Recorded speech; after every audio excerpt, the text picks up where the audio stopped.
জাতীয় কংগ্রেসের পক্ষ থেকে এই গুরু দায়িত্ব আপনাকে দেওয়া হলো, কি বলবেন, কেমন লাগছে? প্রথমে জানাই আমাদের মুর্শিদাবাদ জেলার প্রিয় দাদা শ্রী অধীর রঞ্জন চৌধুরী মহাশয়কে আন্তরিক শুভেচ্ছা জানাই। পাশাপাশি রাহুল গান্ধী ও প্রিয়াঙ্কা গান্ধীকেও আমি ধন্যবাদ জানাচ্ছি। পাশাপাশি জঙ্গিপুর বিধানসভার যারা আমার সাপোর্টার আছে তাদেরকেও আমি বিশেষভাবে আমি ধন্যবাদ জানাচ্ছি। কেমন লাগছে, অনুভূতিটা কেমন আজকে? তো বলে বোঝানো যাবে না। আর জঙ্গিপুরে যে আসনে আপনাকে জাতীয় কংগ্রেস প্রার্থী হিসেবে মনোনীত করেছে, এখানে প্রচুর সমস্যা। শহরে ঠিক মতন পরিষেবা মিলছে না কিছুদিন থেকে, পানীয় জলের সমস্যা, রাস্তাঘাটের সমস্যা, নাগরিক পরিষেবা কিছুই নেই। সেখানে এই এত সমস্যার মাধ্যমে আপনি কি করবেন, কি ভাবছেন, কি ভেবেছেন? দেখুন, আমার যতটা আমি দেখেছি এখন পর্যন্ত, পৌরসভার ব্যাপার বলুন, রাস্তাঘাটের ব্যাপার বলুন, পাড়া পাড়া আমি যেখানে যেখানে গেছি দেখেছি, তাতে রাস্তাঘাটের সব থেকে বেহাল দশা। তারপর আজকে আমি গেছিলাম, দেখলাম 3-4 দিন থেকে জল পাচ্ছে না, এসব জায়গায় পেয়েছে, এগুলো এগুলো সব বন্ধ হয়ে পড়ে আছে, দফরপুর রায়নগর এগুলো।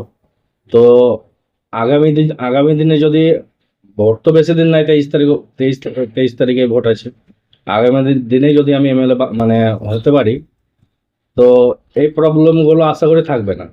এটা আমি আপনাদের কমিটমেন্ট করতে পারি। আপনার বিরুদ্ধে শাসক দলের শক্তিশালী একজন হেভি ওয়েট যাকে বলে, তিনি প্রার্থী, দুবারের বিধায়ক, এবার তৃতীয়বারের প্রার্থী হয়েছেন।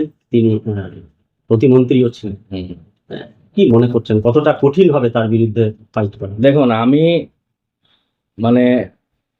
প্রার্থী হয়েছি, মানুষ বিবেচনা করবে, ওরা কতটা কাজ করেছে না করেছে তার বিষয়ে বিবেচনা করে দেখবে।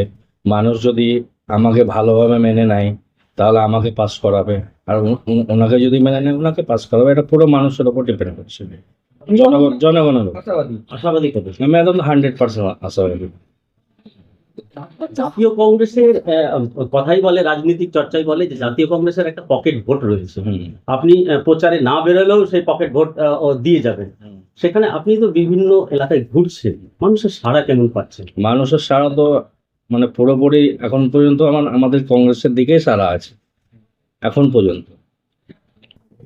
সাধারণ মানুষের প্রশ্ন যে শাসক দল বাদ দিয়ে অন্য দলকে ভোট দিয়েও তারা শাসক দলে ফিরে যায়, তার জন্য তাদের করার জন্য কি আপনি বার্তা দিবেন? দেখুন, আমি জাতীয় কংগ্রেস জয়েন করেছি, আমাকে প্রার্থী করা হয়েছে, তো এমন না যে আমি জিতে অন্য দলে চলে যাব বা এরকম কোনো বিষয় না। আগামী দিনে আমার আরো বড় লক্ষ্য আছে, সেটা আমি ধরুন আপনাদেরকে এখন বলছি না, আপনারা সেটা দেখতে পাবেন পরবর্তীতে। তো আর এই দলটাকে আমাদের যে শ্রী অধীর রঞ্জন চৌধুরী আছে এবং রাহুল গান্ধী আছে, এনারা ধরেন আমার আইডল বলতে গেলেই চলে। ঠিক আছে, তো এই দল ছেড়ে আমি কোথাও কখনো যাব না, এটা আপনাদেরকে আমি কমিটমেন্ট করছি। জঙ্গিপুরবাসীকে আশ্বাস দিচ্ছেন? একদম জঙ্গিপুরবাসী। দাদা, এখানে সিপিএম আছে, তৃণমূল আছে, আরো দল আছে, কাকে আপনি ভাবছেন প্রতিদ্বন্দ্বী কাকে হিসাবে? আমি আমার এতে কেউ আসছে না। আপনার বিধানসভায় কিন্তু বিজেপি একটা ফ্যাক্টর হয়ে দাঁড়াবে বলে রাজনৈতিক বিশেষজ্ঞদের আছে, কতটা? না, সেটাও আমি দেখুন, এখানে হিন্দু মুসলিম বলতে তো কোনো কিছু নেই। প্রার্থী যদি তাদের মনের মতো হয় তাহলে মুসলিমরা ভোট দেবে, হিন্দুরা ভোট দেবে, সবাই ভোট দেবে। তো আমি আশা করছি আমি দুদিক থেকে আমি ভোটটা পাবো।